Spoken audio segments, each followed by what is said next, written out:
The stars above the Tyrenian homeworld had never looked so cold. Counselor Veth stood at the wide observation window of the Alliance command tower and watched the night sky. Somewhere out there, beyond the reach of his eyes, 3 full Tyrenian battle fleets were dying. He could see nothing from the surface. But the reports kept coming in, one after another, each one worse than the last. He read them in silence. His long blue fingers trembled as he held the data tablet. The 3rd Fleet had just gone silent. 1,200 warships, gone in less than 2 hours. The Vorki Empire had come without warning 3 weeks ago. They had arrived through the outer edge of the Tyrenian star system like a slow black tide. Thousands of ships, heavy cruisers, siege platforms, carrier vessels that stretched for kilometers. The Tyrenian Alliance had fought back immediately. They had believed they could stop the invasion. They had good ships, trained crews, years of military preparation. They had believed all of that would be enough. It was not enough. The Vorki did not fight like other species. They did not hold back. They did not negotiate. They did not send warnings or make demands. They simply arrived and they destroyed everything in front of them. Their weapons burned through Tyrenian shielding like it was nothing. Their formations moved in ways that no Tyrenian military mind had predicted. Their ships took damage and kept coming. The Vorki were brutal, patient, and completely without mercy. Veth turned away from the window and walked back to the central command table. The room was full of officers and aides, all of them speaking in low, tight voices. Maps of the star system glowed on every screen. Red markers showed Vorki fleet positions. There were so many red markers, they were getting closer. General Thar, the head of Tyrenian defense, walked up to Veth. The general's gray skin looked pale. His 4 eyes were dark with exhaustion. "Counselor," Thar said quietly, "the 3rd Fleet is gone. We have confirmation. Admiral Yevon's command ship was destroyed 40 minutes ago." Veth closed his eyes for a moment. Admiral Yevon had been a friend, a good officer. He had served the Alliance for 30 years. "How long do we have?" Veth asked. "Before they reach the inner planets." Thar paused. 7 days. Maybe 8 if they slow down to consolidate. But they have not slowed down yet. What forces do we have left? Patrol ships, defense platforms around the homeworld, some reserve cruisers. Nothing that can stop what is coming. Thar's voice was flat, not giving up. "Just being honest. Counselor, we need help. We cannot win this alone." Veth already knew that. He had known it for days. The question was where the help would come from. The Tyrenian Alliance had allies, neighboring species, trading partners. He had sent requests to all of them. Some had responded with sympathy. Some had not responded at all. None of them had ships to spare. None of them were willing to enter a war against the Vorki Empire. The Vorki were feared across 40 star systems. No one wanted to stand in their path. That left one option. An option that every member of Veth's council had argued against. An option that Veth himself had hesitated over for 2 full days before accepting there was no other choice. The Deathworlder broadcast. The galaxy used the word Deathworlder to describe species from extreme environments. Planets with crushing gravity, toxic atmospheres, dangerous radiation, constant predator pressure. Species that evolved on such worlds were different, physically harder, more aggressive, more tolerant of pain and damage. Most Deathworlder species were considered unstable by galactic standards. Some were violent, some were territorial. They were not the kind of neighbors most civilized species wanted. But right now, Veth needed warriors. Not diplomats, not trading partners. Warriors. There was a small cluster of known Deathworlder species within reasonable signal range. The Kreth, the Valdun, the Burning Hands of Serath. And on the far edge of that cluster, almost too distant to be worth including, a young species from a single wet planet orbiting a yellow star. A species that had only reached space in the last few hundred years. A species that most of the galaxy considered minor and unimportant. Humans, Earth species. Carbon-based bipeds from a world called Earth. A world with high gravity compared to most inhabited planets, a chaotic biosphere, extreme weather, and an evolutionary history of constant predator competition. They had reached space recently. They had a small presence in the outer systems. They traded occasionally with a few alien species. Most galactic records on them were thin. The Tyrenian intelligence files on humans were barely 3 pages long. Veth had read those 3 pages 4 times. The humans were aggressive, that much was clear. Their history was full of war. They had nearly destroyed themselves several times with their own weapons. They were passionate, unpredictable, and according to one Tyrenian diplomat who had met them in person, deeply unsettling to be around. Something about the way they moved. Something about the look in their eyes. The diplomat had written that humans seemed to always be watching everything at once, like prey animals that had become predators and never forgotten what it felt like to be hunted. Veth did not know if humans had warships capable of helping. He did not know if they would respond. He did not even know if they would understand the signal in time. But he had no other options left. He gave the order. The broadcast went out on all known Deathworlder frequencies. It was simple. A location signal. A marker for Tyrenian space. A single message in 7 languages, including the basic galactic trade language that humans were known to use. The message said only, Tyrenian Alliance under attack. Seeking warrior species. All aid welcome. Coordinates attached. An SOS sent to the most dangerous creatures in the known galaxy. And then Veth went back to the window and watched the cold stars, and waited to see if anyone would answer. The signal reached Earth 14 hours later. It came in through the deep space relay station at the edge of the solar system.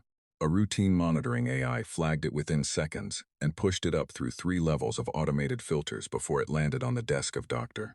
Tusa Cho, senior analyst at Earth's Deep Space Communications Office in Seoul. Sina read it twice, then she read it a 3rd time. She pulled up the origin coordinates, cross-referenced the sender frequency against the known alien contact database, and confirmed the identification.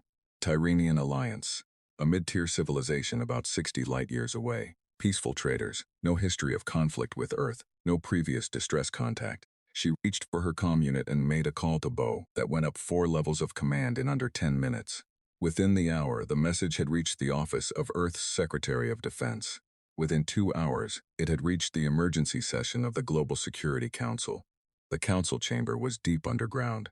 It had been built 40 years ago when humanity first confirmed that they were not alone in the galaxy, and that some of what was out there was not friendly. The room was large and round, with screens covering every wall.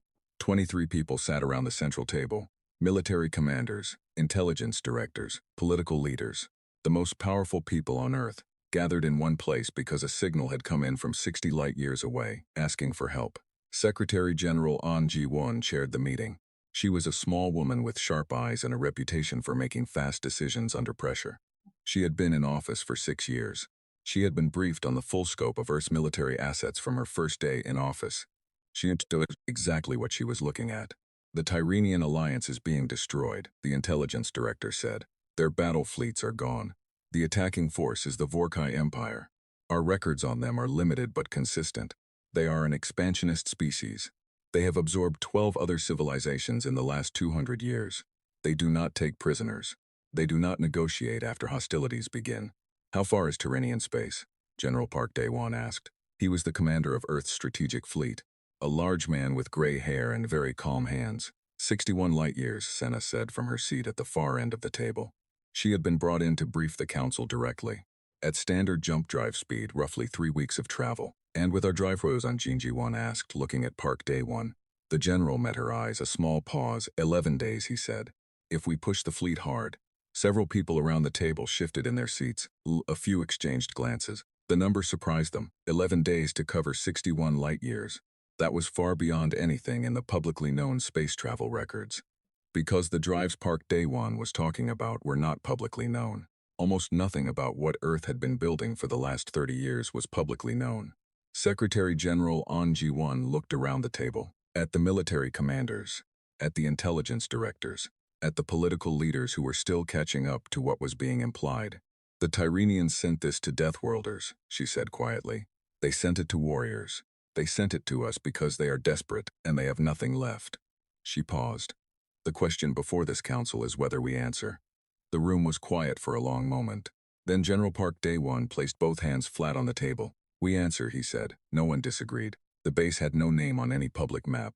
It sat at the L4 Lagrange point between Jupiter and the Sun, hidden from casual observation by a rotating electromagnetic scatter field, and the sheer distance between it and anything humans regularly flew near. From the outside, if you happened to be close enough to see it, it looked like a loose cluster of asteroids.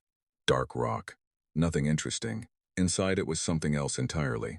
Admiral Kim Soo-yeon had commanded this base for 7 years. She had watched it grow from a half-finished construction yard into the most powerful military installation that humanity had ever built. She knew every corridor, every dock, every ship in the fleet by name, by configuration, by crew roster. She had overseen the final fitting of the last Dreadnought herself, standing on the command bridge while engineers ran final diagnostic checks, and the crew stood in formation along the deck. She was at her desk reading a systems report when the secure transmission came through from Earth. She read it once, put it down, picked it up and read it again. Then she stood up, walked to the window of her office, and looked out at the fleet. They were docked in long rows, spread across 3 massive internal bays that had been cut into the asteroid rock over decades of slow, careful excavation. The smaller ships were near the front, destroyers and fast-attack cruisers, sleek and dark, designed for speed and precision. Behind them came the heavy cruisers, broader and heavier, loaded with long-range weapons batteries and thick armor plating. And at the back of each bay, in their own separate docking arms, the Dreadnoughts. There were 9 of them. Each one was over 2 kilometers long. They were not elegant ships. No one had built them to look beautiful. They were built to be unkillable and to kill things. Their hulls were layered with reactive armor that could absorb and redirect energy weapons. Their drive cores ran on a compressed fusion technology that no other species in the known galaxy had developed yet. Their weapon systems combined magnetic rail artillery, directed energy arrays, and a new class of kinetic torpedo that could track and adjust through electronic countermeasures. They carried full complements of strike craft. They had internal medical facilities, machine shops, fabrication units, and food production systems that could support their crews for over a year without resupply. They had names: Iron Resolve, Stone Sky, Burning Reach, Deep Strike, Pale Fire, Long Silencence, Red Shore, First Grief, Unmoved. Admiral Kim Soo-yan had named them herself. She turned away from the window and activated the fleet-wide command channel. "This is Admiral Kim," she said. "All ship captains, senior staff, and department heads are to report to the main briefing hall in 1 hour. This is not a drill. We have received operational orders from the Global Security Council. Begin pre-departure checks on all vessels. I want full readiness reports on my screen in 40 minutes. She closed the channel and began pulling on her uniform jacket. For 7 years she had commanded a fleet that had never fired a single shot in actual combat. A fleet that had trained constantly, run simulations endlessly, pushed every system to its limits in practice runs that the rest of humanity never knew about. A fleet built for a war that had not come yet. It was coming now, just not the war anyone had planned for. The briefing hall held 400 people. Every seat was taken and officers stood along the walls. The room was very quiet as Admiral Kim walked to the front and pulled up the star chart on the main display. 3 days ago, she said, the Tyrenian Alliance broadcast an SOS on all Deathworlder frequencies. Their military has been destroyed. They are being invaded by the Vorki Empire. They asked for help from any warrior species in range. She paused. The Global Security Council has authorized a response. We are the response. The room stayed quiet. But the quality of the quiet changed. It became heavier, more focused. Our mission, Kim continued, is to transit to Tyrenian space, engage the Vorki fleet, and remove them from the star system by whatever means necessary. We are not going as advisors. We are not going as observers. We are going as a combat fleet, and we will fight. She pulled up the known data on the Vorki Empire, ship counts, estimated weapon types, battle records pulled from galactic intelligence sources. The Council's intelligence teams had spent the last 36 hours pulling together everything they could find. The Vorki have defeated every species they have gone to war with, Kim said. They are experienced fighters. Their ships are well armed. Based on their combat record, their tactics rely on mass numbers, heavy forward pressure, and the psychological effect of a fleet that does not stop advancing no matter what losses it takes. She let that information sit for a moment. We have studied their tactics, she said. We understand them. And we have something the Vorki have never encountered before. She did not finish that sentence. She did not need to. Everyone in the room already knew what she meant. We depart in 18 hours, Kim said. Use the time well. Dismissed. Commander Park Ji-ho was the captain of Iron Resolve, the lead dreadnought of the fleet. He was 39 years old, originally from Busan, and had spent 18 of those years in the Space Navy. He was not the oldest captain in the fleet. He was not the most decorated. He had been given command of Iron Resolve because Admiral Kim had evaluated every captain in the fleet and decided that he was the best at the specific thing that mattered most in combat. Staying calm when everything was going wrong, and making clear decisions in the middle of chaos. He walked the full length of his ship after the briefing. He did this sometimes when he needed to think. Iron Resolve was 2 kilometers long and walking it end to end took almost an hour. He passed through the crew decks, the weapons bays, the engineering sections, the strike craft hangars, where the small attack ships sat in their launch racks like seeds waiting to be scattered. He stopped at the forward armor section and put his hand flat against the inner wall. On the other side of that wall, 3 meters of layered composite and reactive plating separated him from open space. He thought about what was waiting at the end of this journey. a species fighting for its survival. A fleet that had already destroyed 1,200 enemy warships and still lost. An enemy that had never been turned back once it committed to a target. He thought about his crew.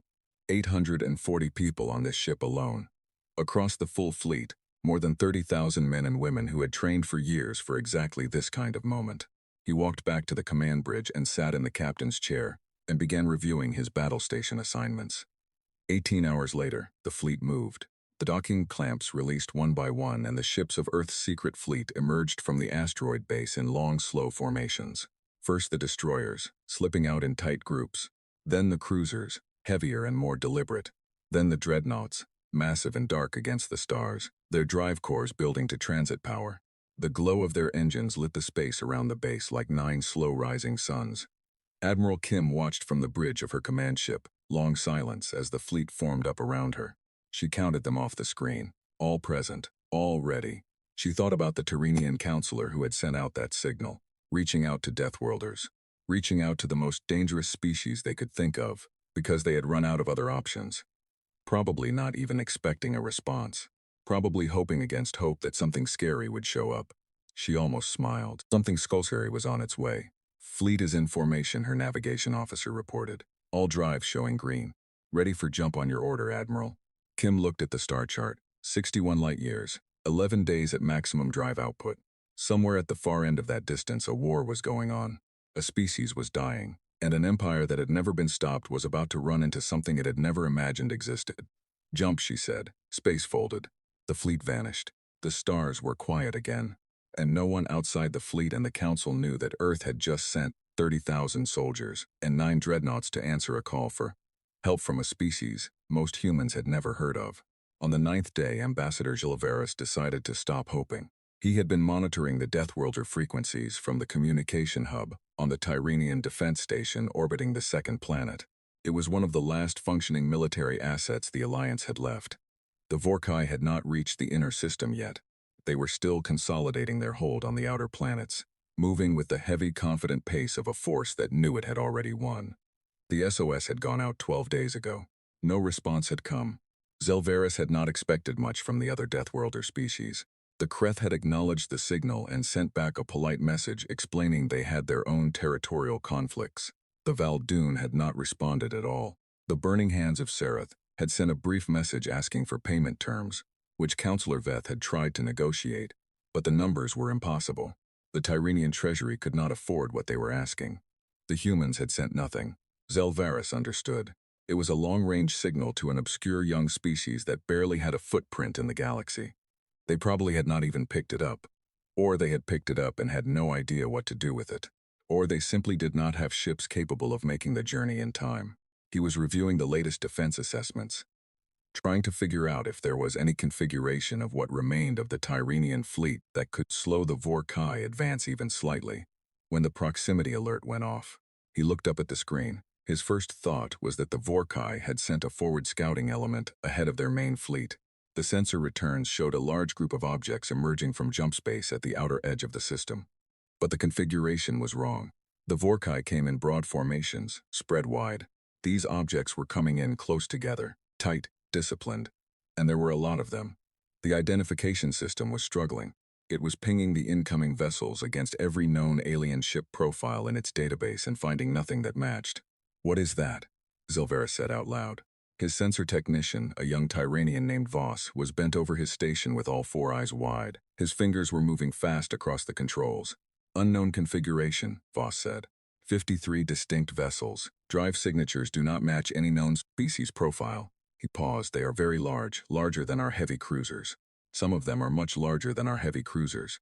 Gilveris leaned forward. "Are they broadcasting anything?" "Checking." Voss worked for a moment. "Yes. Low-band broadcast on galactic trade frequency." He looked up. "It is in trade language, it says. This is the Earth fleet. We received your signal. We are here. Please respond on this channel." Gilveris sat very still for a moment. Then he grabbed the communication handset. "Earth fleet," he said carefully, his trade language coming out slow and precise. "This is Ambassador Gilveris of the Tyrenian Alliance. We read you. We did not expect a response. Who are you? What are you?" The answer came back after a short delay. The voice was calm, clear. The trade language was accented but understandable. Ambassador, this is Admiral Kim Soo-yeon commanding the Earth Strategic Fleet. We are human. You sent an SOS to Deathworlders. We are answering it. Can you give us a full tactical briefing on the enemy fleet's current position? Zelvaris found that he had no words for a moment. He had read the thin intelligence file on humans. He had seen the description of a young species, limited space presence, no known military fleet of significance. He had included them in the broadcast almost as an afterthought. He had never genuinely expected a response, and even if he had expected a response, he had not expected this. 53 warships, unknown configuration, drive technology that had crossed 61 light-years in 11 days. He looked at Voss. Voss looked back at him. Neither of them spoke. Ambassador? The human admiral's voice came again. Patient. Steady, we do not have a lot of time. Where is the enemy fleet? Zelvaris cleared his throat and began transmitting everything he had. On the bridge of Iron Resolve, Commander Park Ji-ho studied the tactical display as the data came in from the Tyrenian ambassador. The picture was not good. The Vorki had taken the outer system completely. Their main fleet was gathered around the fourth planet, a gas giant, where they appeared to be using the orbital fuel extraction infrastructure to replenish their ships. They had forward patrol units spread across the middle system. Their total force count, based on the Tyrenian records, was somewhere between 1,800 and 2,000 warships. Park's fleet numbered 53. He had been in enough tactical training sessions to know what the raw numbers looked like. Against almost any other fleet in the galaxy, 53 ships against 2,000 would have been a massacre. But Admiral Kim had not come to this system to fight a war of numbers. She had come to fight a war of technology and shock. He pulled up the Dreadnought specifications on his screen and went through them one more time. Not because he needed to. He had memorized every number. He did it because it helped him think. The main rail artillery on a Dreadnought could fire a kinetic projectile at a velocity that would punch through any known alien ship armor in a single hit. The directed energy arrays could saturate a target zone fast enough to overwhelm standard shield regeneration. The reactive armor on the hull had been tested against every weapon profile in Earth's intelligence database and had performed above expectations on every test. The drive cores gave them speed and maneuverability that ships this size should not have had. And then there were the torpedoes, the Mark 7 Hunters, 60 per Dreadnought, each one a semi-intelligent weapon that could track, adjust, identify countermeasures, and change course mid-flight. The Vorki had electronic jamming systems, according to the intelligence files. Those systems would do nothing against the Mark 7. Park closed the specifications and looked up at his bridge crew. They were focused, calm, exactly as trained. Every station manned, every system reporting green. The crew of Iron Resolve was 200 of the best people Earth's Navy had produced in the last decade. They were ready. He could see it in the way they held themselves. He opened the channel to Ambassador Zelvaris. Ambassador, Park said, we want to help your defense forces coordinate during the engagement. Can your remaining ships respond to orders? Can they hold position when asked? Zelvaris answered with a slight hesitation. Our remaining vessels are patrol class and defense platforms. They are not combat capable in the conventional sense against Vorki warships, but they can hold position and they can follow orders.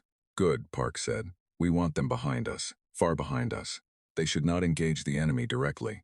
Their role is to provide sensor coverage and to pick up any debris or escape pods after the fight. Another hesitation. After the fight, Zelvaris repeated slowly. Yes, Park said simply. Commander. Zelvaris said carefully. I appreciate your confidence, but I need to be clear about what you are facing. The Vorki fleet numbers almost 2,000 warships. They have already destroyed 1,200 of our best vessels. I do not want to give my people false hope. Park nodded at the screen even though the ambassador could not see him. Ambassador, I understand. I am not giving you false hope. I am telling you what is going to happen. He paused for a moment. The Vorki have not met us before. They do not know what our ships are. They do not know what our weapons can do. We have studied their tactics and their technology and we are prepared for both. This will not be a fair fight. No, Zelvaris agreed. Against 2,000 ships, it certainly will not be. I meant it will not be a fair fight for them, Park said. The channel was quiet for a long moment. Then Admiral Kim's voice came over the fleet-wide command channel, smooth and unhurried. All ships, this is the Admiral. We are moving to engagement range, standard Delta formation. Dreadnoughts to the front. Cruiser wings take flanking positions. Destroyers hold back for intercept duty. Strike craft remain in the bays until called. We move in 30 minutes. She paused. This is what we built this fleet for. Remember your training. Trust your ships. Trust the person at the station next to you. She paused one final time. Earth is watching. On 53 bridges across the fleet, 30,000 human beings checked their stations one last time and made themselves ready. The fleet began to move forward. Ahead of them, the red markers on the tactical display showed 2,000 Vorki warships, unaware that something was coming for them that their empire had never imagined existed. High Warlord Grax of the Vorki Empire did not worry about surprises. He had fought in 9 conquest campaigns over 30 years. He had seen every tactic that the weak species of this galaxy used when they were desperate. They formed defensive lines. They tried to protect their population centers. They sent envoys asking for peace. They broadcast signals to whatever allies they had. Grax had faced all of it. He had crushed all of it. The Tyrenians had been no different. Their fleets had been brave. Their commanders had been intelligent. None of it had mattered. He was standing on the command deck of his flagship, the Undying Wrath, reviewing the fuel replenishment status when his sensor commander came to him. "Warlord," the sensor commander said, "we are picking up a fleet emerging from the outer system edge." Grax turned slowly.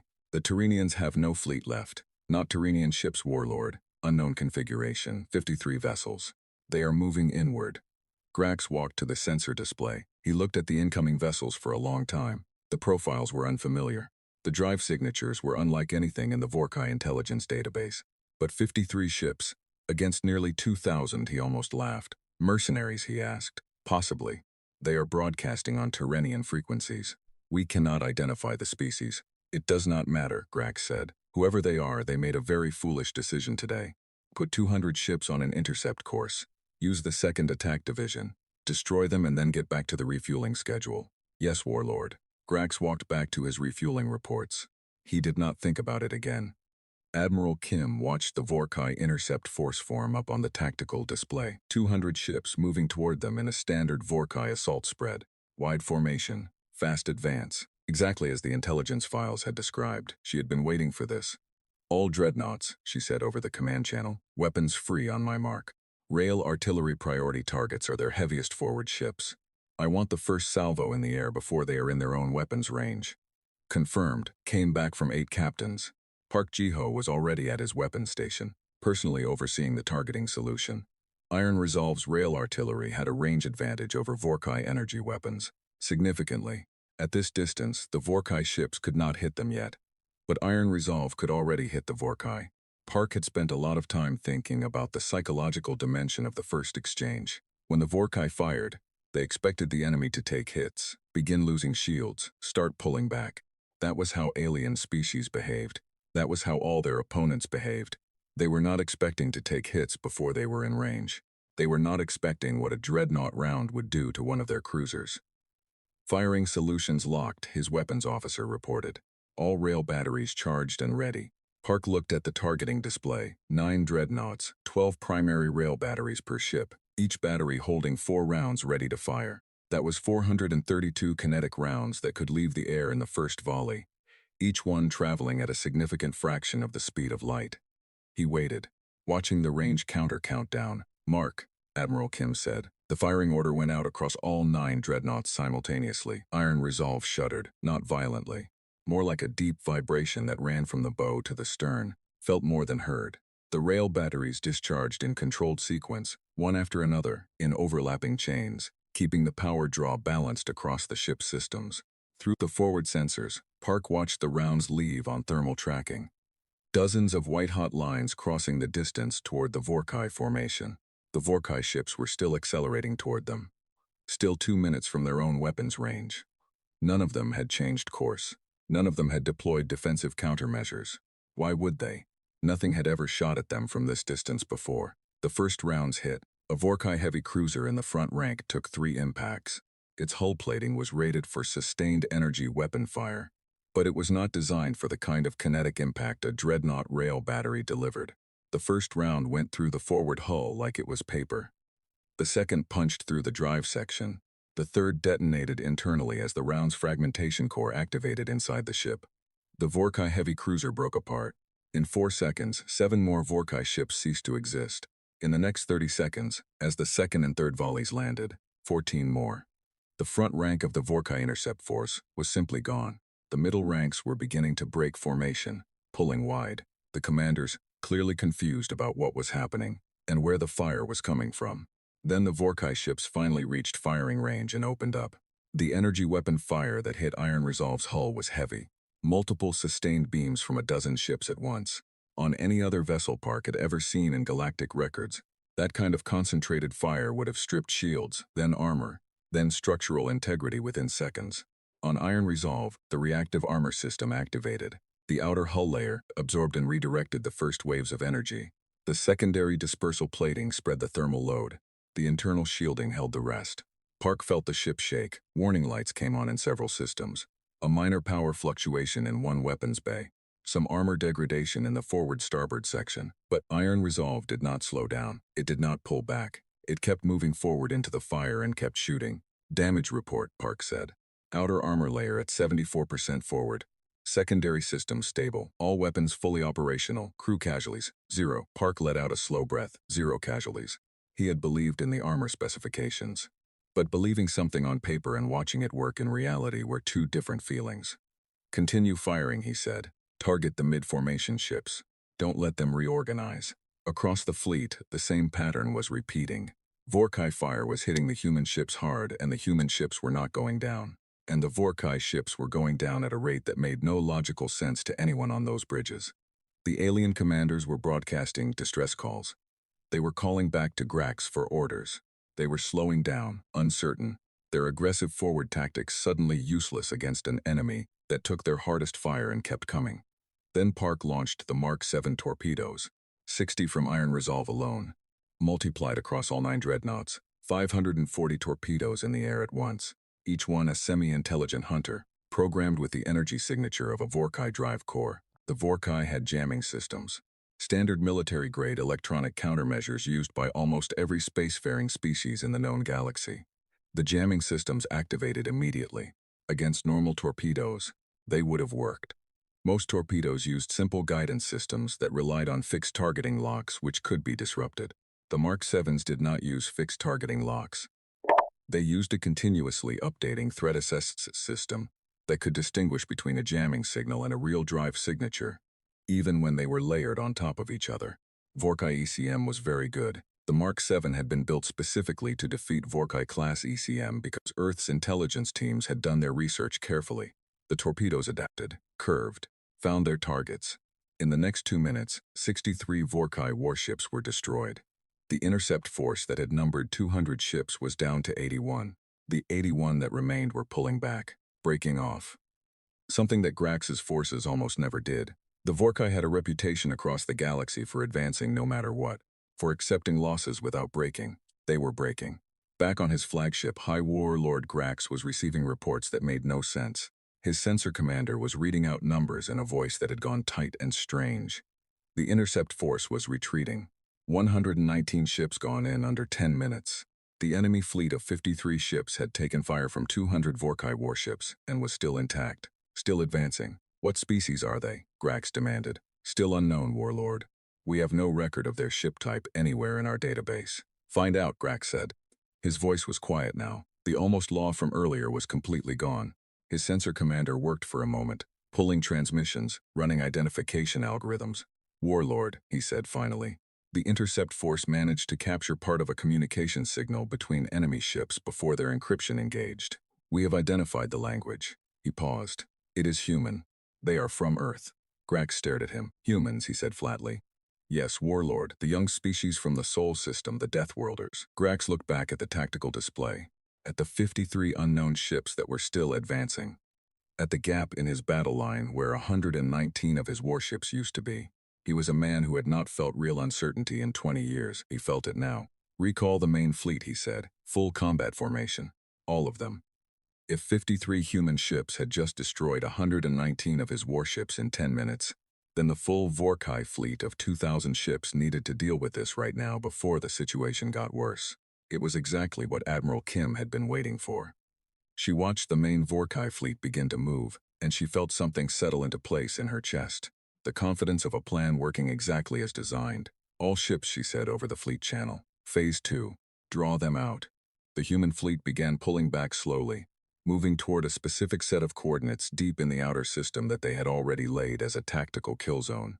a place where the local gravity gradients and debris fields would break the Vorki's wide formation advantage and funnel them into ranges where every human weapon system worked best. The Vorki followed. They were angry, they were confused, and they were chasing 53 ships with nearly 2,000. They did not yet understand that they were not hunting. They were being hunted. The kill zone had been named the Drift. It was a region of the outer Tyrenian system, where an ancient planetary collision millions of years ago had scattered enormous chunks of rock and heavy metal across a wide belt. The debris was dense in places, thin in others, threaded through with gravitational currents from a pair of minor brown dwarf remnants that made navigation unpredictable for vessels using standard autopilot. Human ships had been programmed with the full sensor map of the drift before they left Earth. The Dreadnoughts could move through it cleanly, quickly, using the debris as cover. For a Vorki fleet using wide attack formations, the drift was a nightmare. Admiral Kim watched the tactical display as the Vorki main fleet entered the zone's outer edge. Just as her modeling teams had predicted, the wide formation immediately began to compress. Ships pulled inward to avoid debris impacts. The flanking wings fell behind as pilots had to navigate around dense rock clusters. The coherent front line that made Vorki tactics so devastating started to break apart into smaller, uncoordinated groups. Now, Kim said, the human fleet stopped retreating. It turned. All 53 ships reversed course simultaneously and came back through the debris gaps at full drive power.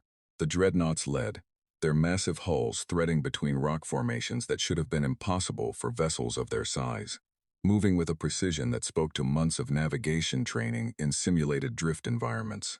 The cruiser wings came in at angles from the sides, appearing between large debris clusters at distances the Vorki commanders had not expected. The destroyers were already ahead, having slipped through narrow passages during the retreat, now behind parts of the Vorki fleet and cutting off retreat paths. It was not a battle line. It was an ambush. A full fleet ambush, run by 53 ships against 2,000, in terrain that turned the Vorki's numbers from an advantage into a problem. The lead Vorki cruiser groups ran directly into the returning Dreadnoughts at close range. Close range was worse for the Vorki. At distance, their energy pins could focus and sustain fire. At close range, the human ships could use their rail batteries on single targets with devastating effect, and the Vorki could not concentrate enough beams to overwhelm the reactive armor before their ships were already being destroyed. Iron Resolve hit the first Vorki cruiser group like a hammer. Park Ji-ho stood at the weapons station and worked alongside his crew, with a focus that left no room for anything except the next target. The ship shook with impacts. Warning tones sounded and were answered and silenced. The rail batteries fired in sequence, tracked and reloaded, a mechanical rhythm that his crew had practiced 10,000 times in simulation, and was now performing in reality without error. A Vorki heavy cruiser swung in from the port side, its full battery turned toward Iron Resolve, pouring energy into the hull in a concentrated stream. Armor readings dropped in the port forward section. Dropped again. The ship's damage control systems were compensating, shifting shield distribution, but it was taking real damage now. Strike craft, Park said. Bay 1 and Bay 2. Target the cruiser on our port side. The launch bays opened. 48 small attack craft came out fast, already on course, already targeting. They were not the most powerful weapons in the fleet. They were fast and precise. They went after specific systems on the Vorki cruiser, not the hull, the sensor arrays, the communications antennas, the point defense turrets. In 30 seconds, they had stripped the cruiser of its ability to track, communicate, or stop the torpedo that Park then sent directly into its drive section. The cruiser broke apart in a long, slow explosion that lit the debris field orange for a few seconds before the cold of space swallowed it. Park moved on to the next target. Across the drift, the battle was going the same way on every front. The Vorki were fighting hard. They were not a cowardly species. Individual commanders were making smart decisions, grouping ships, trying to recreate their formation advantages even in the difficult terrain. Some of their concentrated fire was punching through human shields and drawing real damage. 2 Earth destroyers had been hit badly enough to pull back from the engagement. 1 cruiser had lost a weapons bay. The fight was not clean. But the math was unrelenting. Every exchange that happened in the drift cost the Vorki more than it cost the humans. The human ships were faster in the tight spaces. Their weapons had more range and more penetrating power. Their armor absorbed more punishment. And they had been trained for exactly this kind of fight, in exactly this kind of terrain, with exactly these enemy tactics in mind. High Warlord Grax watched his fleet die. Not all of it, not fast, but steadily. The reports from his squadron commanders were a stream of the same information in different words. We are taking losses. The enemy ships cannot be stopped. We need support. We are pulling back. He threw support at the gaps. He reorganized. He tried 3 separate tactical adjustments in the first hour of the battle in the drift. Each one intelligent. Each one the right choice against a normal opponent. Against this opponent, none of it worked. He had lost 280 ships now. The number was climbing. His commanders who had entered the drift were being cut apart in detail. The ones who had not entered the drift were being picked off by those fast destroyer-class vessels that kept reappearing from unexpected angles. And through all of it, the 9 massive human ships at the center of the fleet had not stopped. They had taken damage. He could see that on the sensor readouts. But they were still there, still fighting, still pushing his ships back. He had never seen ships that large move the way they were moving. 2 hours into the battle in the drift, Grax made a decision he had never made in 30 years of combat command. He called for a general withdrawal. The order went out across the Vorki fleet. Pull back, disengage, regroup at the outer system edge. Some of his commanders made it. Others were caught by the destroyers before they could reach clear space. Others were hit by a final wave of Mark 7 torpedoes that Admiral Kim had been holding in reserve for exactly this moment, calculating that a retreating fleet that believed it was escaping would not be watching for the weapons coming in from the sides. When the battle was finally over, when the last Vorki warship had either jumped away or been destroyed, the tactical display in Admiral Kim's command center showed 412 enemy ships destroyed. Another 218 badly damaged vessels had jumped away, unlikely to be combat-ready for months. The Vorki fleet that had arrived in Tyrenian space with nearly 2,000 ships was down to roughly 1,000, and those 1,000 remaining were fleeing. Earth had lost 4 ships, 2 destroyers and 2 cruisers, destroyed in concentrated fire. 167 crew members had died. Kim received that number in silence and held it for a long moment before she moved on to the next order. She sent 2 fast attack cruisers to track the Vorki withdrawal vector and confirm their destination. She ordered medical teams onto the damaged ships. She put engineering crews onto the cruisers that had taken heavy hits and needed immediate structural assessment. She put the Dreadnoughts on low alert and ordered crew rest rotations. Then she opened a channel to Ambassador Zilveris.